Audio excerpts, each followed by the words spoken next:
साथियों, आप सभी का इस प्लेटफॉर्म पर स्वागत है। यहाँ पर हम लोग आगामी यूपीटीपीएससी के द्वारा जो ग्राम विकास अधिकारी 2018 का री एग्जाम होना है और जो आगामी ग्राम पंचायत अधिकारी 2023 की जो परीक्षा होनी है, प्रारंभिक परीक्षा, उसके लिए यहाँ पर टेस्ट देख रहे हैं। और इसी कड़ी में हम लोग जो पूर्व में यूपीटीपीएससी के द्वारा ग्राम विकास अधिकारी की परीक्षाएं कराई गई हैं, उन परीक्षाओं के प्रश्न पत्रों को यहाँ पर हम लोग सॉल्व करेंगे। तो आज की वीडियो में हम लोग उत्तर प्रदेश सम्मिलित अवर अधीनस्थ सेवा चयन आयोग अर्थात यूपीटीपीएससी के द्वारा जो सम्मिलित ग्राम पंचायत अधिकारी, ग्राम विकास अधिकारी और समाज कल्याण पर्यवेक्षक सामान्य चयन परीक्षा 2018 हुई थी, उसके प्रथम पाली के प्रश्न पत्र को इस वीडियो में हम लोग कवर करेंगे। तो चलिए प्रारंभ करते हैं। तो आपको पता ही होगा, वीडियो की परीक्षा में जो है 150 प्रश्न आते हैं, 2 घंटे का पेपर होता है और 3 सेक्शन से प्रश्न पूछे जाते हैं, 50-50 प्रश्न। हिंदी परिज्ञान एवं लेखन योग्यता, दूसरा होता है सामान्य बुद्धि परीक्षण अर्थात रीजनिंग, तीसरा होता है सामान्य जानकारी अर्थात जीएस का। और इसमें 1/2 नेगेटिव मार्किंग है, मतलब 2 क्वेश्चन यदि आपने गलत किए तो एक सही का उत्तर आपका कट जाएगा। तो चलिए प्रारंभ करते हैं। इसमें सबसे पहले हिंदी के प्रश्नों को देखते हैं। तो यहाँ पर एक पहले पैराग्राफ दिया गया है, उस पर आधारित हमें उत्तर बताना है। तो पैराग्राफ है कि उत्साह की गिनती अच्छे गुणों में होती है। किसी भाव के अच्छे या बुरे होने का निश्चय अधिकतर उसकी प्रवृत्ति के शुभ या अशुभ के परिणाम के विचार से होता है। वही उत्साह जो कर्तव्य कर्मों के प्रति इतना सुंदर दिखाई पड़ता है, अकर्तव्य कर्मों की ओर होने पर वैसा श्लाघ प्रतीत नहीं होता है। आत्मरक्षा, पररक्षा, देश रक्षा आदि के निमित्त साहस की जो उमंग देखी जाती है, उसके सौंदर्य को परपीड़न, डकैती आदि कर्मों का साहस कभी नहीं पहुंचा सकता। यह बात होते हुए भी विशुद्ध उत्साह या साहस की प्रशंसा संसार में थोड़ी बहुत होती ही है। अत्याचारियों और डाकुओं के शौर्य या साहस की कथाएं भी लोग तारीफ करते हुए भी सुनते हैं।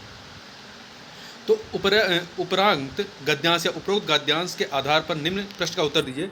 गद्यांश का उपयुक्त शीर्षक क्या होगा? तो इसका, चूंकि इस पूरे पैराग्राफ में हमने उत्साह की बात की है, तो ये इसका शीर्षक क्या हो जाएगा? उत्साह हो जाएगा। आगे चलते हैं। कुंती अपने लाडले लाल को, अपने हृदय के टुकड़े को, अपने प्यारे नवजात को नदी में छोड़कर लौट आई। वह छोटी नदी थी, वायु अनुकूल थी, दैव की गति जानी नहीं जाती। वह नदी चंबल नदी में जाकर मिलती है। वह शिशु की पिटारी बहती बहती चंबल नदी में आई। इटावे के पास, जो इटावा है, इटावे के पास चंबल नदी आकर श्री यमुना जी में मिलती है, अतः चंबल के प्रभाव के साथ वह भी यमुना जी में आ गई और यमुना जी के साथ प्रयाग की ओर बढ़ी। तीर्थराज प्रयाग में जाकर श्री यमुना जी गंगा में मिल जाती हैं। अतः अब वह मंजूषा शिशु को लेकर काशी की ओर बहने लगी। उसके साथ ना कोई मल्लाह था, ना पथ प्रदर्शक। भाग्य उसे स्वयं ही बहाकर ले जा रहा था। काशीपुरी, पाटलिपुत्र आदि राज्यों की सीमा को पार करती हुई गंगा जी के प्रवाह के साथ वह मंजूषा बिना किसी रुकावट के आगे बढ़ी चली जा रही थी। आगे चलकर वह अंग देश की सीमा में पहुंची। अब मानो उसकी यात्रा समाप्त हो गई। उसी समय चंपा नगरी के राजा अधिरथ अपनी स्त्री राधा और अपने सेवकों सहित गंगा स्नान करने आए थे। उन्होंने दूर से ही सुंदर सी बेटी को जाह्नवी की लहरों के साथ कीड़ा करते देखा। अंत में उन्होंने अपने सेवकों को आज्ञा दी, सामने यह जो मंजूषा बहती जा रही है उसे पकड़ कर लाओ। तो इस पर आधारित प्रश्न क्या है? कुंती अपने नवजात सुकुमार शिशु को कहाँ छोड़कर आई थी? तो उन्होंने जो है इसे नदी में छोड़कर आई थी, नदी में। तो बी ऑप्शन अगला है। मंजूषा को कौन लेकर जा रहा था? तो मंजूषा को कौन लेकर जा रहा था? भाग्य लेकर जा रहा था। ठीक है, भाग्य। राजा अधिरथ ने सेवकों को क्या आज्ञा दी? शिशु को, मंजूषा को लाने की। उनको मालूम ही नहीं था कि इसमें शिशु है, तो मंजूषा दिख रही थी, मंजूषा लाने का आज्ञा दी थी। चंपा नगरी के राजा किसके साथ गंगा स्नान करने आए थे? तो ये राधा और सेवक, राधा उनकी पत्नी थी और सेवकों के साथ गंगा स्नान करने आए थे। ये ऑप्शन। अगला प्रश्न है, जब कोई सरकारी पत्र, ज्ञापन या कार्यालय ज्ञापन एक साथ अनेक प्रसिद्धियों को भेजा जाता है तो उसे क्या कहते हैं? तो उसे परिपत्र कहते हैं। क्या कहते हैं? परिपत्र कहते हैं। ठीक है, इसे गस्ती पत्र भी कहते हैं। इससे प्रेषक एक ही अधिकारी होता है, तब पाने वाले अनेक होते हैं। जब एक अधिकारी दूसरे अधिकारी को व्यक्तिगत नाम से पत्र लिखता है तो उसे क्या कहते हैं? उसे अर्ध शासकीय पत्र कहते हैं। ठीक है, जो शासकीय पत्र होता है उसमें पदनाम लिखा जाता है, व्यक्तिगत नाम नहीं लिखा जाता है। आगे चलते हैं। एक विद्यार्थी को अपने स्कूल के प्रधानाचार्य को अभिनिवेदन में क्या लिखना चाहिए? अभिनिवेदन में आपका आज्ञाकारी शिष्य लिखना चाहिए। ठीक है, और जब 2 अपरिचित व्यक्तियों के बीच पत्राचार की प्रक्रिया में अभिनिवेदन में भवदीय लिखा जाता है। संक्षेपण जो होता है वो मूल पाठ से कितने शब्दों में लिखा जाना चाहिए? 1/3 शब्दों में लिखा जाना चाहिए। तो देखिए प्रश्न काफ़ी अच्छे पूछे गए थे 2018 के पेपर में। ठीक है, अगला है हिंदी में ध्वनियाँ कितने प्रकार की होती हैं। हिंदी में ध्वनियाँ जो है वो 2 प्रकार की होती हैं, स्वर और व्यंजन। मात्रा के आधार पर स्वर कितने प्रकार के होते हैं। मात्रा के आधार पर स्वर जो होते हैं वो 2 प्रकार के हर्ष स्वर और दीर्घ स्वर होते हैं। हर्ष स्वर मतलब लघु स्वर में आ ई उ री, दीर्घ स्वर में बड़ा आ बड़ी ई बड़ा ऊ ए ओ औ आ। जीवा के आधार पर स्वर कितने प्रकार के होते हैं। जीवा के आधार पर स्वर जो होते हैं 3 प्रकार के होते हैं, 3 प्रकार के, अग्र स्वर, मध्य स्वर और पश्च स्वर। निम्न में से कौन सा पुल्लिंग है। कौन सा पुल्लिंग है तो देखिए इसमें आभार, आभार जो है ये पुल्लिंग है, जबकि दया, माया, भाषा ये स्त्रीलिंग है। निम्न में से कौन सा शब्द पुल्लिंग है तो इसमें आशा, कष्ट, क्षमा, सेना में से कष्ट जो है वो पुल्लिंग है, जबकि आशा, क्षमा तथा सेना स्त्रीलिंग है। आगे बढ़ते हैं। निम्न में से कौन सा शब्द स्त्रीलिंग है। कौन सा शब्द जो है वो स्त्रीलिंग है तो विवाद, सार, रूप, आय। आय में आपका स्त्रीलिंग है, आय स्त्रीलिंग है, जबकि विवाद, सार, रूप जो है ये पुल्लिंग है। अगला है निम्न में से कौन सा जो है वो स्त्रीलिंग है तो देखिए गृह, चंदन, पत्ता में से सभा जो है, सभा ये स्त्रीलिंग है, सभा आपका स्त्रीलिंग है, ठीक है, जबकि अन्य गृह, पत्ता तथा चंदन जो है ये पुल्लिंग है।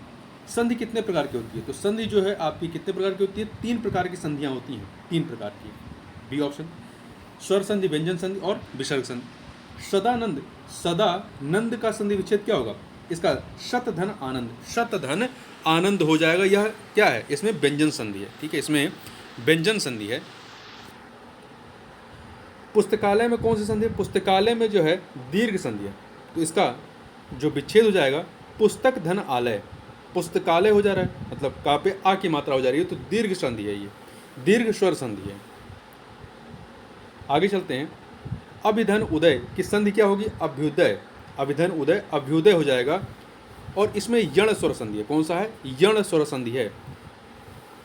यण स्वर संधि में क्या होता है, यदि ई, बड़ा ई, छोटा ऊ, बड़ा ऊ और री के बाद भिन्न स्वर आते हैं, जैसे कि ई, बड़ा ई का क्या हो जाएगा, या हो जाएगा, ऊ, बड़ा ऊ का वा हो जाएगा, री का रा हो जाएगा, तो यद्यपि, यदि धन अप क्या हो जाएगा, यद्यपि हो जाएगा, ठीक है। ई है, ई का क्या हो जाएगा, या हो जाएगा, ई का, चूंकि यदि में ई है छोटी ई और इधर आपका भिन्न स्वर है आ, तो ये या हो जाएगा यद्यपि। आगे बात करते हैं यथासंभव में कौन सा समास है। यथासंभव में अव्ययी भाव समास है। कौन सा है, यथासंभव में अव्ययी भाव समास है। यथा संभव, जितना संभव हो, यथा संभव मतलब क्या है, जितना संभव है, में अव्ययी भाव समास है। इस समास का प्रथम पद जो होता है वो प्रधान होता है तथा अव्यय होता है। यह अव्यय तथा संज्ञा के प्रयोग से बनता है तथा क्रिया विशेषण के रूप में कार्य करता है, जैसे प्रतिदिन, प्रत्येक दिन, अनुरूप, रूप के योग्य, ये सभी क्या है, ये आपके अव्ययी भाव समास है। आगे बढ़ते हैं। परमेश्वर में कौन सा समास है। परमेश्वर में आपका कर्मधारय समास है। परमेश्वर में कर्मधारय समास। परमेश्वर मतलब परम है जो ईश्वर, परम है जो ईश्वर, कर्मधारय समास। इस समास में उत्तर पद जो होता है वो प्रधान होता है तथा पूर्व पद, मतलब उत्तर पद बाद वाला, पूर्व पद पहले वाला, तथा पूर्व पद व उत्तर पद में उपमान, उपमेय तथा अथवा विशेषण विशेष का संबंध होता है, जैसे प्राण प्रिय, प्राणों के समान प्रिय, लाल मणि, लाल है जो मणि। आगे बात करते हैं अध्यक्ष में कौन सा उपसर्ग है। अध्यक्ष में कौन सा उपसर्ग है तो अध्यक्ष में जो है अधि उपसर्ग है। अध्यक्ष में अधि उपसर्ग है ये, ठीक है। उपसर्ग किसी शब्दांश के पहले लगता है, ठीक है। ऐसे शब्दांश जो किसी शब्द के पहले या आदि में जुड़कर उनके अर्थ में परिवर्तन ला देते हैं उसे उपसर्ग कहते हैं। अधि उपसर्ग से बनने वाले अन्य शब्दों में अधिमूल्य है, अधिराज है, अधिग्रहण है आदि। संग्राम में कौन सा उपसर्ग है तो संग्राम में जो है आपका शम, संग्राम में शम उपसर्ग लगा हुआ है। कौन सा, शम उपसर्ग से निर्मित शब्द है। शम उपसर्ग से निर्मित अन्य शब्दों में समकक्ष, समग्र, समच्छ, समबाहु, समीकरण आदि। सावधानी में कौन सा प्रत्यय है। सावधानी में कौन सा प्रत्यय है, ई प्रत्यय है। सावधानी में ई प्रत्यय का प्रयोग हुआ है। सावधानी। वह शब्दांश जो शब्दों के अंत में जुड़कर उनके अर्थ में विशेषता उत्पन्न कर देते हैं उन्हें प्रत्यय कहलाते हैं। ई प्रत्यय से बनने वाले अन्य शब्दों में किसानी, बदमाशी, महाजनी, दलाली, जालसाजी आदि हैं। आगे बढ़ते हैं। जिंदगी में कौन सा प्रत्यय है। जिंदगी में आपका गी, जिंदगी में गी प्रत्यय है। गी प्रत्यय से अन्य जो शब्द बनते हैं खानगी, बंदगी, गंदगी, निम्न में से कौन सा तत्सम है? तत्सम कौन सा? तो इसमें देखिए आपका प्रिय, प्रिय जो है आपका तत्सम, जो कि पिया, मोर, चार, ये सब तद्भव हैं। देखिए मोर का तत्सम क्या हो जाएगा? मयूर, चार का चतुर्थ हो जाएगा, पिया का प्रिय हो जाएगा। निम्न में से कौन सा शब्द तत्सम नहीं है? तो कौन सा शब्द जो है इसमें तत्सम नहीं है, मतलब कि वो तद्भव है। तो देखिए एक सेकेंड, वचन, श्लाका, तिक्त और चार, इसमें जो चार है ये क्या है? तद्भव है। चार का तत्सम क्या हो जाएगा? चतुर्थ हो जाएगा। तो वचन, श्लाका, तिक्त ये तत्सम है। तो यहाँ पर डी वाला तत्सम नहीं है, तद्भव है। आगे बढ़ते हैं, अगला है, निम्न में से कौन सा शब्द विदेशज शब्द है? कौन सा शब्द विदेशज है? तो इसमें देखिए रिक्शा, रिक्शा, जूता, तेंदुआ, नाव। तो रिक्शा जो है विदेशज, जापानी शब्द है, जबकि जूता, तेंदुआ ये देशज शब्द हैं, और नाव तत्सम शब्द है।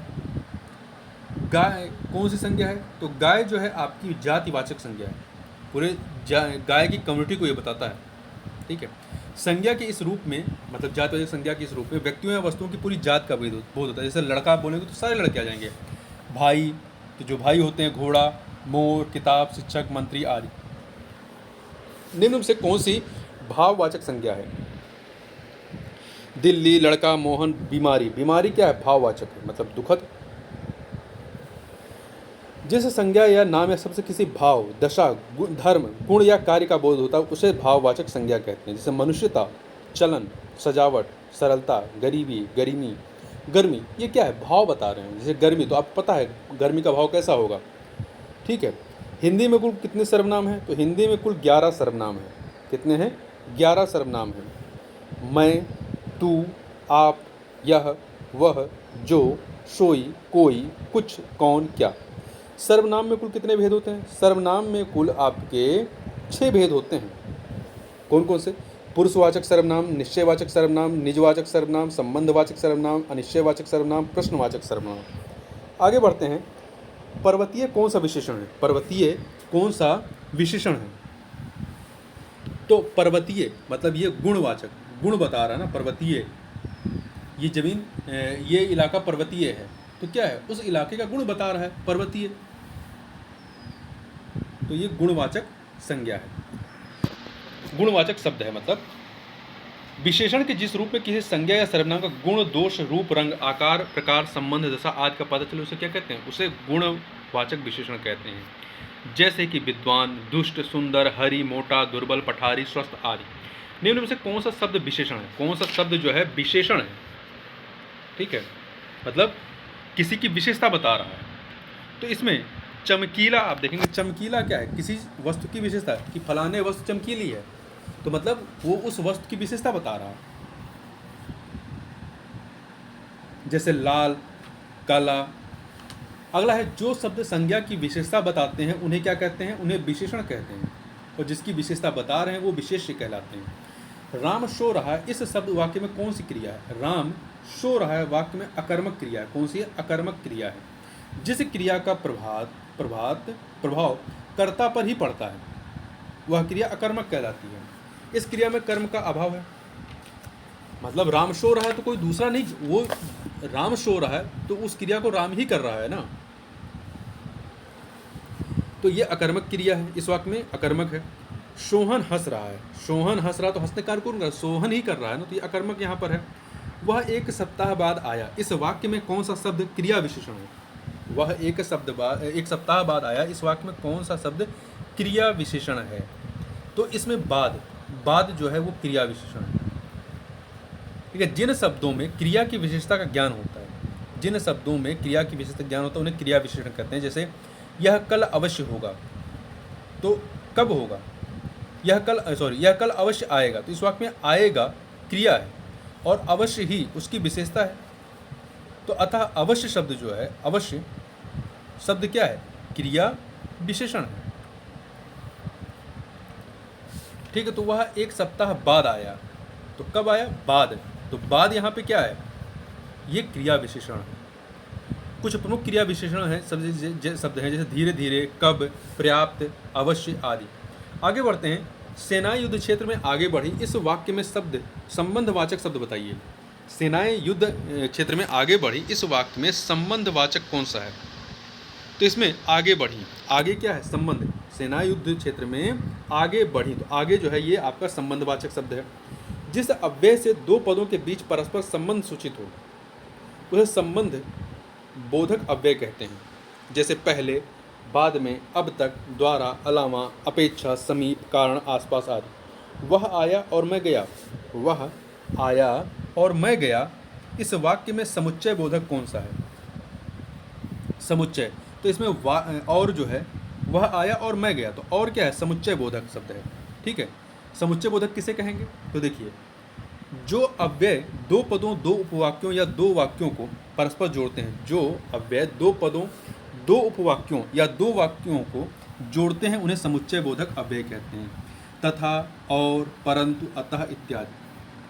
अगला है हाय अब मैं क्या करूं, हाय अब मैं क्या करूं, इस वाक्य में विस्मय बोधक शब्द बताइए कौन सा है? तो इसमें हाय जो है ये विस्मय बोधक है। हाय अब मैं क्या करूं। जो अव्यय शब्द हर्ष, उल्लास, शोक, दुख, घृणा आदि मनोभावों को सूचित करते हैं, उन्हें विस्मयादि बोधक अव्यय कहते हैं। जैसे वाह, अच्छा, हाय, छी छी, अरे, हे आदि। कौन सा शब्द अनेक का पर्यायवाची है? अनेक का, अनेक शब्द सेना का पर्यायवाची है। अनेक शब्द जो है ये सेना का पर्यायवाची है। सेना के अन्य पर्यायवाचियों में सैन्य, फौज, वाहिनी, कटक, लश्कर, अनिकनी आदि आते हैं, तो यहाँ पर आपका सेना हो जाएगा। अग्नि के पर्यायवाची में आग, पावक, अनल, वही, हुताशन आदि हैं। घोड़ा में तुरंगबाज, घोटक, है, अश्व इत्यादि। अर्जुन में धनंजय, पार्थ, भारत, गांडीवधारी आदि। कपड़ा का पर्याय बताइए, कपड़ा का पर्याय क्या हो जाएगा? कपड़ा का पर्याय आपका वसन हो जाएगा। अन्य पर्यायवाचियों में वस्त्र, पट, चीर, पहरावा इत्यादि। अब आकाश का विलोम क्या होगा? आकाश का पाताल हो जाएगा, आकाश का पाताल हो जाएगा। अनर्थ का अर्थ हो जाएगा, अनघ का अघ हो जाएगा। देखिए, आकाश का पाताल भी होता है, आकाश का धरती, पृथ्वी भी होगा। पृथ्वी का विलोम क्या हो जाएगा? पृथ्वी का विलोम आपका आकाश हो जाएगा। गोचर का अगोचर, लौकिक का अलौकिक हो जाएगा। अभय, उभय, अभय उभय शब्द युग्म का सही अर्थ क्या होगा? अभय उभय का सही अर्थ क्या होगा? अभय मतलब निर्भय, उभय मतलब दोनों, तो निर्भय और दोनों। आगे चलते हैं। अगला है अली, अले, अली और अली शब्द युग्म का सही अर्थ क्या है? तो अली का मतलब होता है भौरा और अली का मतलब होता है सखी। अली का मतलब होता है भौरा और दूसरे अली का सखी होता है, तो भौरा, सखी। ठीक है, आगे बढ़ते हैं। उपसर्ग वह शब्दांश है, उपसर्ग वह शब्दांश है जो किसी शब्द के आगे जुड़ता है, जो कि प्रत्यय पीछे जुड़ता है। जैसे बिहार में हार में भी जोड़ दीजिए। आगे बढ़ते हैं। कौन सा शब्द शुद्ध है? तो इसमें 46, जो ए वाला ऑप्शन है 46, ये सही लिखा है। निम्न से शुद्ध शब्द बताइए कौन सा है? तो इसमें उज्ज्वलन, उज्ज्वलन जो है ए ऑप्शन, उज्ज्वलन ये आपका सही लिखा है, जबकि अन्य सही नहीं लिखे हैं। अब यहाँ पर हम लोग जीएस के प्रश्नों को देख लेते हैं, जीएस के 50 प्रश्नों को। तो जीएस की जो पहला प्रश्न है वो है कैलिस्टो, कैलिस्टो, एम्प्टी, एरियल और सेंचुरी विभिन्न प्रकार के क्या हैं? ये फॉन्ट हैं। क्या हैं? ये फॉन्ट हैं। इनमें से कौन सा इंटरनेट तक पहुंच प्रदान करता है? तो कौन करता है? आपका आईएसपी जो होता है, आईएसपी, इंटरनेट सर्विस प्रोवाइडर, ये आपको इंटरनेट तक पहुंच प्रदान करता है। आगे चलते हैं। पावर स्ट्रिप, पावर स्ट्रिप क्या है? तो देखिए, पावर स्ट्रिप क्या है? यह एक विद्युत उपकरण है जिसका उपयोग वाल आउटलेट की क्षमता को विस्तारित करने के लिए किया जा सकता है, जो उपकरणों को समायोजित कर सकता है। आगे बढ़ते हैं। अगला है निम्न में से कौन सा समूह एमएस एक्सेल के इंसर्ट टैब में मौजूद नहीं है? निम्न में से कौन सा समूह एमएस एक्सेल के इंसर्ट टैब में मौजूद नहीं है? तो इंसर्ट टैब में आपका पैराग्राफ मौजूद नहीं होता। एमएस एक्सेल में चित्र, चार्ट, फिल्टर, हाइपरलिंक आदि सम्मिलित करने के लिए इंसर्ट टैब का उपयोग करते हैं। एमएस एक्सेल में समूह को सम्मिलित करने के लिए इस इंसर्ट टैब का उपयोग किया जाता है। इंसर्ट टैब खोलने के लिए शॉर्टकट की जो होती है वो Alt+N होता है। इंसर्ट टैब में उपलब्ध कुछ समूह निम्नलिखित हैं। टेबल्स हैं, इलस्ट्रेशन हैं, ऐप्स हैं, chart, report, sparklines, reports, sparklines, filter, link, text और सिंबल हैं, परंतु इसमें पैराग्राफ उपलब्ध नहीं है, अनुच्छेद उपलब्ध नहीं होता है। आगे चलते हैं। उत्तर प्रदेश का त्रिवेणी संगम निम्नलिखित नदियों में से किसके संगम का स्थान है? तो ये आपका गंगा यमुना सरस्वती का संगम है यहाँ पर, ठीक है, गंगा यमुना सरस्वती का। इनमें से कौन सा उत्तर प्रदेश में विश्वविद्यालय नहीं है? तो बुंदेलखंड विश्वविद्यालय, चौधरी चरण सिंह है, गौतम बुद्ध विश्वविद्यालय है, बरकतुल्लाह विश्वविद्यालय यहाँ पर नहीं है। जो भोपाल विश्वविद्यालय जिसकी स्थापना 1970 में हुई थी, इसे ही बरकतुल्लाह विश्वविद्यालय के नाम से जाना जाता है। आगे चलते हैं। इनमें से कौन सा उत्तर प्रदेश का लोक नृत्य नहीं? रामलीला है, रासलीला है, अहीर नृत्य है, गिद्धा नृत्य यहाँ का नहीं। गिद्धा नृत्य जो है आपका कहाँ का है? गिद्धा आपका ये पंजाब का है, ठीक है, तो यहाँ पर डी वाला सही नहीं है। आगे बढ़ते हैं। उत्तर प्रदेश में ललित कला अकादमी नेशनल एकेडमी ऑफ आर्ट क्षेत्रीय केंद्र में अवस्थित है। कहाँ पर है? तो ये लखनऊ में है। ललित कला अकादमी या national academy of art Lucknow में स्थित है, ठीक है। इसकी स्थापना भारत सरकार द्वारा 1954 में नई दिल्ली में की गई थी, 1954 में नई दिल्ली में। फिर इसका जो क्षेत्रीय कार्यालय है वो 1983 में लखनऊ में बनाया गया। छठ पूजा के में किस भगवान की पूजा की जाती है? जो उत्तर प्रदेश, झारखंड और बिहार के एक बहुत ही महत्वपूर्ण त्यौहार है, तो इसमें सूर्य की पूजा की जाती है। किसकी? रवि अर्थात सन की, सूर्य की पूजा की जाती है। इलाहाबाद में इनमें से कौन सा मेला मनाया नहीं जाता? कुंभ मनाया जाता है, माघ मनाया जाता है, अर्धा मेला, बैशाख मेला। बैशाख आपका कहाँ का? ये प्रयाग, ये आपका सिख धर्म संबंधित है, तो पंजाब मनाया जाएगा। आगे बढ़ते हैं। अगला प्रश्न है, एक सेकंड। एक राज्य स्तरीय वाणिज्य और उद्योग का प्रमुख चैम्बर ऑफ ट्रेड है जो निजी, सहकारी और सार्वजनिक क्षेत्रों में बड़ी, मध्यम और छोटी इकाइयों का प्रतिनिधित्व करता है। एसोचैम का पूरा नाम क्या है? जो एसोचैम है इसका पूरा नाम क्या है? The associated chambers of commerce aged industry of Uttar Pradesh.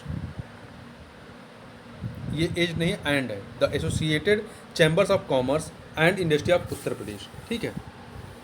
ये एसो चैम्प यूपी है। आगे चलते हैं। उत्तर प्रदेश राज्य कब अस्तित्व में आया? तो ये जो है आपका 1 अप्रैल 1937 को जो है उत्तर प्रदेश राज्य अस्तित्व में आता है संयुक्त प्रांत के रूप में। बाद में 24 जनवरी 1950 को संयुक्त प्रांत का नाम उत्तर प्रदेश कर दिया गया। 24 जनवरी का दिन प्रतिवर्ष उत्तर प्रदेश दिवस के रूप में मनाया जाता है। आगे बढ़ते हैं। जनगणना 2011 के अनुसार उत्तर प्रदेश की जनसंख्या कितनी है? तो 19,95,81,477। 2011 की जनगणना के अनुसार उत्तर प्रदेश की जनसंख्या की दशकीय वृद्धि दर 20.09% रही है और उत्तर प्रदेश में भारत की सर्वाधिक जनसंख्या है। इनमें से कौन सा उत्तर प्रदेश में एक जिला नहीं है? तो अमेठी, बस्ती, मेरठ है। देहरादून उत्तर प्रदेश का नहीं है, उत्तराखंड का जिला है। आगे चलते हैं। मोहनजोदाड़ो शब्द का अर्थ क्या है? तो इसका अर्थ है mound of the head, mound of the dead, mound of the dead, मृतकों का टीला होता है इसका नाम, इसका अर्थ है। सिंधु घाटी सभ्यता के बारे में इनमें से कौन सा कथन सत्य है? तो देखिए, पहला, सिंधु लोग कपास का उत्पादन करने वाले पहले थे। सिंधु लोग जो है कपास का उत्पादन करने वाले पहले थे, ये कथन आपका सही है, तो पहला वाला आपका सही हो गया। दूसरा जो है आपका, उन्होंने लकड़ी के बक्से में अनाज भंडारित किया, ये कथन आपका गलत है, ये कथन आपका गलत है। तीसरा, सिंधु घाटी सभ्यता पंजाब, सिंध, बलूचिस्तान, गुजरात, राजस्थान और पश्चिम बंगाल को कवर करती है, ये भी गलत है। सिंधु लोग कुत्तों, बिल्लियों और घोड़ों के बड़े पैमाने पर पालते थे, ये भी गलत है। केवल पहला वाला ही आपका सही है, ए ऑप्शन। आगे चलते हैं। अगला प्रश्न है, दिल्ली में कुतुब मीनार दुनिया का सबसे ऊंचा ईंट का बना मीनार है, इनमें से कौन से राजा ने इसके निर्माण में योगदान नहीं दिया? तो देखिए, इसमें फिरोज शाह तुगलक, कुतुबुद्दीन ऐबक, इल्तुतमिश ने योगदान दिया, परंतु अलाउद्दीन खिलजी का इसमें योगदान नहीं रहा है। कुतुबुद्दीन ऐबक ने प्रारंभ कराया था, फिर इल्तुतमिश ने कंप्लीट कराया, फिर बाद में ये टूटता है जब, मतलब इस क्या कहते हैं, बिजली गिरने की वजह से क्षतिग्रस्त होता है, तो फिरोज शाह तुगलक इसको फिर से बनवाता है, मतलब इसका निर्माण फिर से नहीं, मतलब जो टूटा हुआ हिस्सा होता है उसे सही कराता है। घटना और तारीख के इन जोड़ों में से कौन सा जोड़ा सही ढंग से मेल नहीं खाता है? तो कौन सा जोड़ा मेल नहीं खाता, मतलब कौन सा कथन सही नहीं है? देखिए, दिल्ली भारत की नई राजधानी बन गई 1911 में, सही है। महात्मा गांधी ने इंडिगो प्लांटर्स की शिकायतों पर ध्यान आकर्षित करने के लिए बिहार में चंपारण का अभियान शुरू किया 1917 में, सही है।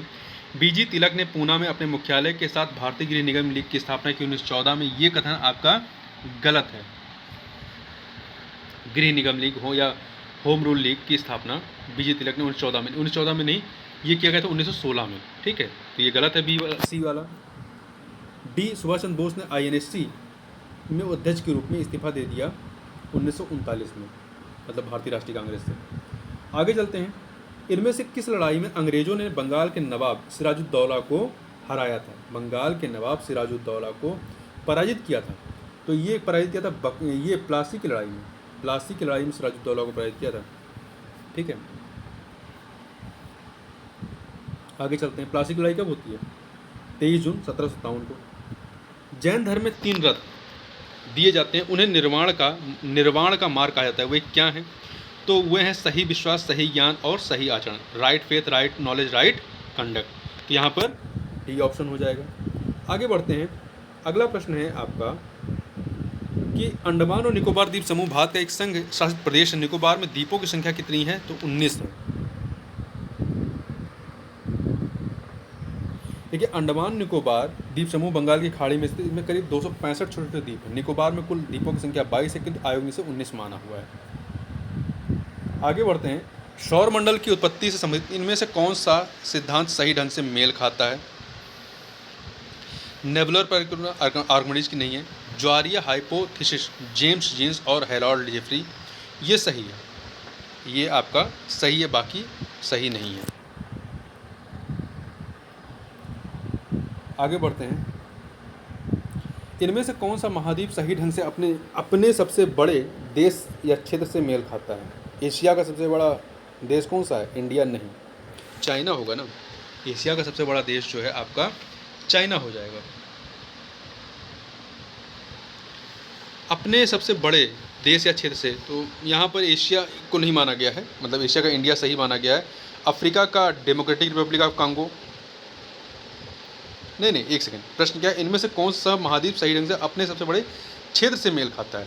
तो एशिया इंडिया से ये नहीं, चाइना होता तो सही होता। अफ्रीका का डेमोक्रेटिक रिपब्लिक ऑफ कांगो नहीं है, सबसे बड़ा डेमोक्रेटिक रिपब्लिक ऑफ कांगो नहीं है। नॉर्थ अमेरिका में संयुक्त राज्य अमेरिका नहीं, कनाडा इससे बड़ा है, कनाडा जो है इससे बड़ा है। साउथ अमेरिका में ब्राज़ील सबसे बड़ा है, तो डी वाला आपका सही, ये सुमेलित है, ये आपका सुमेलित है। अफ्रीका में सबसे बड़ा जो क्षेत्रफल देश है वो है अल्जीरिया, और एशिया में चाइना, मैंने बोला तो गलत था, चाइना नहीं, रशिया है। असंगत मिलान को खोजे जो सही नहीं है। दुनिया में सबसे बड़ा प्राणी ब्लू व्हेल है, सही है। दुनिया में सबसे बड़ा डेल्टा सुंदरवन बांग्लादेश और भारत में फैला, ये सही है। दुनिया में सबसे गहरी झील सुपीरियर झील नहीं, सुपीरियर झील सबसे गहरी नहीं है, ये सबसे बड़ी झील है। बैकाल झील जो है सबसे गहरी है, तो सी वाला आपका सही नहीं है। दुनिया में सबसे बड़ा रेगिस्तान सहारा रेगिस्तान अफ्रीका में, ये सही है। आगे बढ़ते हैं। इनमें से कौन सा कम हिमालय या हिमाचल के महत्वपूर्ण पहाड़ी रिसोर्ट में से एक नहीं है? Among the important hill, which of these not among the important hills resort of lesser Himalayas are the Himachal? तो इसमें देखिए बाणासुर इसमें शामिल नहीं है, चैल, रानीखेत, नैनीताल इसमें है, परंतु बाणासुर हिमालय का पहाड़ी रिसोर्ट नहीं है, ठीक है। देखिए बाणासुर क्या है, ये नैनीताल जिले का मुख्यालय। बाणासुर सागर एक बांध है जो केरल राज्य के वायनाड जिले में कांबनी नदी के सहायक करमन थोड़ू नदी पर स्थित है। इस बांध का निर्माण बाणासुर सागर परियोजना के अनुसार हुआ है। आगे बढ़ते हैं। अगला प्रश्न है आपका कि इस नदी की कुल लंबाई 2900 किलोमीटर है। यह तिब्बत के चेमयुंगडंग ग्लेशियर से शुरू होती है, जहाँ इसे तेंगशपो कहते हैं, तेंगशपो कहा जाता है, और दिहांग नाम के तहत भारतीय क्षेत्र अरुणाचल प्रदेश में प्रवेश करती है। इसकी महत्वपूर्ण सहायक उपनगरीय सुबनसिरी, कामेंग, धनसिरी, मानस तिस्ता हैं, मतलब इसकी जो नदियां हैं, नदी का नाम क्या है? तो इसका नाम ब्रह्मपुत्र है। ये ब्रह्मपुत्र के बारे में बात की जा रही है, सी ऑप्शन। आगे बढ़ते हैं। अगला प्रश्न है, भारतीय मानक मेरिडियन 5 राज्यों के माध्यम से गुजरता है, इनमें से कौन सा राज्य इसमें नहीं है? तो 5 राज्यों में से आंध्र प्रदेश, उड़ीसा, छत्तीसगढ़ है, छत्तीसगढ़ है, परंतु बिहार नहीं। 5 राज्य कौन से हैं देखिएगा, उत्तर प्रदेश, मध्य प्रदेश, आंध्र प्रदेश, छत्तीसगढ़ और उड़ीसा। संविधान द्वारा विचार की गई लोकसभा की अधिकतम संख्या कितनी है? 552। आगे बढ़ते हैं। भारत के संविधान के किस संशोधन अधिनियम ने पंचायती राज को एक संवैधानिक निकाय बनाया? तो 73वां 1992 का 73वां संविधान संशोधन अधिनियम में। आगे बात करते हैं, अगला प्रश्न है, इनमें से कौन सा एक भारत पंचायती राज की 3 स्तरीय प्रणाली में एक स्तर नहीं है? ग्राम पंचायत, पंचायत समिति, जिला परिषद ये है, पर नगर परिषद इसमें नहीं आता है, डी वाला। आगे बढ़ते हैं, इनमें से कौन सा भारतीय संविधान की एक महत्वपूर्ण विशेषता नहीं है? यह एक लिखित संविधान है, सही है। यह अनुनेय है, मतलब फ्लेक्सिबल है, अर्थात इसे संशोधित किया जा सकता है, सही है। लेकिन यह अनम्य है, कुछ भाग के रूप में, यानी इसकी मूल संरचना में संशोधन नहीं किया जा सकता, सही है। यह एकल है क्योंकि केंद्र में अधिक शक्ति है, लेकिन यह संघीय भी क्योंकि शक्ति केंद्र और राज्यों के बीच विभाजित है, सही है। डी, इसे राज्य के राज्यपाल सांसदों और विधायकों के परामर्श से संशोधित किया जा सकता है, नहीं, बिल्कुल नहीं किया जा सकता है। तो यहाँ पे डी वाला सही नहीं है। आगे बात करते हैं, इनमें से कौन सा कारक नहीं है जो भारतीय संविधान के निर्माण में योगदान देता है? तो औद्योगिक क्रांति इसमें नहीं है। आपका ब्रिटेन में संसदीय लोकतंत्र, रूस में समाजवादी क्रांति, अमेरिका में अधिकारों का विधेयक, ये भारतीय संविधान के निर्माण में योगदान करते हैं, मगर औद्योगिक क्रांति, इंडस्ट्रियल रिवोल्यूशन योगदान नहीं करती, ए ऑप्शन। आगे बढ़ते हैं, अगला है, जैसे कि देखिए, आपने ब्रिटिश संसदात्मक शासन प्रणाली, एकल नागरिकता एवं विधि निर्माण प्रक्रिया ली है। अमेरिका से मौलिक अधिकार, न्यायिक पुनर्विलोकन, संविधान की सर्वोच्चता, न्यायपालिका की स्वतंत्रता, राष्ट्रपति का निर्वाचन, उस पर महाभियोग, उपराष्ट्रपति, उच्चतम न्यायालय, उच्च न्यायालय के न्यायाधीशों को हटाने की विधि एवं वित्तीय आपात को ग्रहण किया है। वहीं रूस से मौलिक कर्तव्यों का प्रावधान एवं न्याय के सिद्धांत को लिया गया है। आगे बात करते हैं, ब्रिटिश शासन के आगमन से पहले भारत की स्वतंत्र अर्थव्यवस्था थी। उस समय निम्नलिखित में से कौन सा प्रमुख व्यवसाय नहीं था? तो कृषि, हस्तशिल्प, निर्माण था, परंतु पर्यटन, टूरिज्म इसमें महत्वपूर्ण नहीं था। आगे बढ़ते हैं, अगला है, 1991 की नई उदार आर्थिक नीति के परिचय के साथ भारतीय अर्थव्यवस्था ने इसके अलावा निम्नलिखित सभी के माध्यम से मौजूदा आर्थिक समस्याओं को संबोधित किया है। कि इसके अलावा निम्नलिखित सभी के माध्यम से, तो देखिए, जो नई आर्थिक नीति आती है उसमें आपके 3 चीज़ें रही हैं, ग्लोबलाइजेशन, प्राइवेटाइजेशन, लिबरलाइजेशन, मतलब वैश्वीकरण, निजीकरण, उदारीकरण। इसमें औद्योगिकरण, इंडस्ट्रियलाइजेशन शामिल नहीं था, ठीक है। आगे बढ़ते हैं, कुछ भारतीय अर्थशास्त्री ब्रिटिश शासन के दौरान भारत की राष्ट्रीय आय का मूल्यांकन करने का प्रयास करते थे। निम्नलिखित में से कौन अर्थशास्त्री नहीं थे? दादा भाई नौरोजी, आपके PKRB राव, RC देसाई, परंतु इसमें प्रशांत चंद्र महालनोबिस ये इसमें शामिल नहीं थे, ये आज़ादी के बाद के थे। जो दूसरी पंचवर्षीय योजना है इन्हीं के प्लान पे आधारित रही है। इनमें से कौन सा बैंक और उसकी टैगलाइन के बीच एक असंगत मिलान है? तो देखिए, भारतीय स्टेट बैंक का bank to every Indian, Punjab National Bank, बढ़ती का नाम जिंदगी, तो इसका बढ़ती का नाम जिंदगी नहीं है। पंजाब का है the name you can bank upon, ठीक है। तो यहाँ पर बी वाला सही नहीं है। कोटक महिंद्रा बैंक का लेट्स मेक मनी सिंपल, देना बैंक का ट्रस्टेड फैमिली बैंक। आगे बढ़ते हैं, गांधी जी के गांव सर्वोदय के आदर्श ने बताया कि एक आदर्श गांव को कुछ शर्तों को पूरा करना होगा। इनमें से क्या शर्तों में नहीं है, क्या शर्तों में शामिल नहीं है? देखिए, पहला, जाति व्यवस्था को समाप्त किया जाना चाहिए, सही है। भाईचारे की भावना विकसित करने के लिए पूजा का स्थान एक दूसरे के बगल में बनाया जाना चाहिए, ये इसमें शामिल नहीं था। इसमें धर्मशाला और एक छोटा डिस्पेंसरी होना चाहिए, या भोजन और कपड़ों के मामलों में आत्मनिर्भर होना चाहिए। तो बी वाला सही नहीं है, इसमें शामिल नहीं है। 21वां राष्ट्रमंडल खेल 2018 का आदर्श वाक्य क्या था? तो इसका शेयर द ड्रीम था। अब देखिए, ये पुराना हो गया। 2022 में 22वां राष्ट्रमंडल खेलों का आयोजन कहाँ पे हो? ब्रिटेन के बर्मिंघम में किया गया, ठीक है। तो हमें 2022 वाला का याद होना चाहिए। अगला है, उबेर कप, जिसने कभी कभी महिलाओं का वर्ल्ड टीम चैंपियनशिप कहा जाता है, एक प्रमुख अंतर्राष्ट्रीय बैडमिंटन प्रतियोगिता जिसमें महिलाओं की राष्ट्रीय बैडमिंटन टीमों के द्वारा भाग लिया जाता है। किस टीम ने उबेर कप 2018 जीता? 2018 में जापान ने जीता था। जबकि 2020 में इसका आयोजन जो है डेनमार्क में हुआ था, इसका विजेता चीन रहा है। और 2022 का आयोजन बैंकॉक में कराया गया।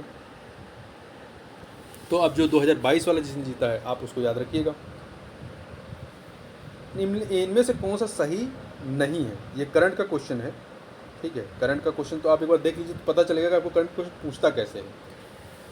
एक्सरसाइज जो है पाशेक्स 2018 भारत पैसेज एक्सरसाइज जो है ये 2018 भारत और इंडोनेशिया के बीच एक नौसैनिक अभ्यास है, सही है। समन्वित पेट्रोल कॉर्पेट भारत और पाकिस्तान के बीच में एक वार्षिक सैन्य अभ्यास नहीं। कॉर्पेट जो है आपका ये भारत और इंडोनेशिया के बीच में होता है, तो बी वाला सही नहीं है।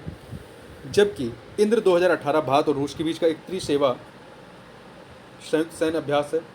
और आपका त्रिपक्षीय नौसेना अभ्यास मालाबार 2018 में 3 देश भारत, जापान और संयुक्त राज्य अमेरिका शामिल रहे हैं। आगे बढ़ते हैं। अगला प्रश्न है आपका कि नीचे कुछ महत्वपूर्ण घटनाएं और तिथियां जिन्हें 2018 में मनाया गया था, इनमें से कौन सा सही मिलान नहीं है। तो देखिए, अंतर्राष्ट्रीय योग दिवस प्रत्येक वर्ष 21 जून को होता है। वर्ल्ड हेल्थ डे 7 अप्रैल को होता है। पृथ्वी दिवस, विश्व पृथ्वी दिवस 22 अप्रैल को, परंतु अंतर्राष्ट्रीय जैव विविधता दिवस 1 मई को नहीं होता है। श्रमिक दिवस या मजदूर दिवस 1 मई को होता है, ठीक है। अंतर्राष्ट्रीय जैव विविधता दिवस जो होता है ये 22 मई को होता है, 22 मई, डी ऑप्शन। आगे बढ़ते हैं। मार्च 2018 में भारत में पहला मेगा फूड पार्क का उद्घाटन किया गया था। यह निम्नलिखित में से किस स्थान पर अवस्थित है। ये आपका राजस्थान में, कहाँ पर है, राजस्थान में स्थित है।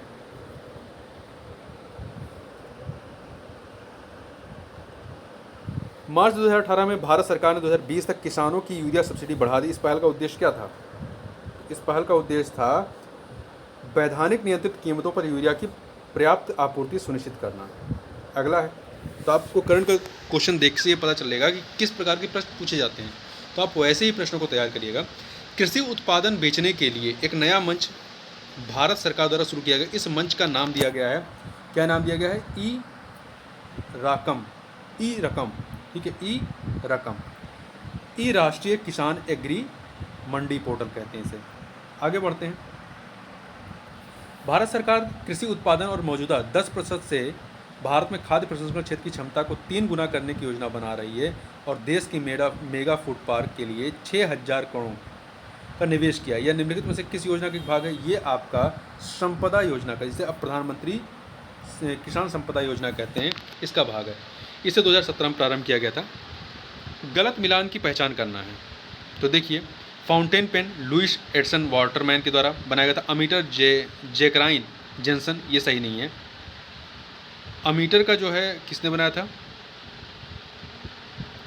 देखिए, अमीटर का जैकेरियस जेनसन अमीटर नामक उपकरण के आविष्कारक नहीं रहे। ये जो हैं संयुक्त सूक्ष्मदर्शी के आविष्कारक थे। तो यहाँ पर आपका बी वाला सही नहीं है। बैरोमीटर के इवा जेलिस्टा टोरेशेली, एनिमेशन के एमिल रेनोड। आगे बढ़ते हैं। अगला है सही मिलान की पहचान करना है। माइक्रोवेव ओवन पर्सी स्पेंसर, सही है। ट्रांसफार्मर के पियरे वर्नियर नहीं है। ट्रांसफार्मर के माइकल फेराडे हैं। बैटरी के एलेसेंडा वोल्टा हैं और बर्नियर कैलिपर के जो हैं पियरे वर्नियर हैं। आगे बढ़ते हैं। अस्थायी रूप से संग्रहित डेटा के लिए उपयोग किया जाने वाला शब्द क्या है। अस्थायी रूप से, टेम्परेरी स्टोर डेटा, तो इसके लिए कैश डेटा होता है, कैश डेटा या कैश डेटा।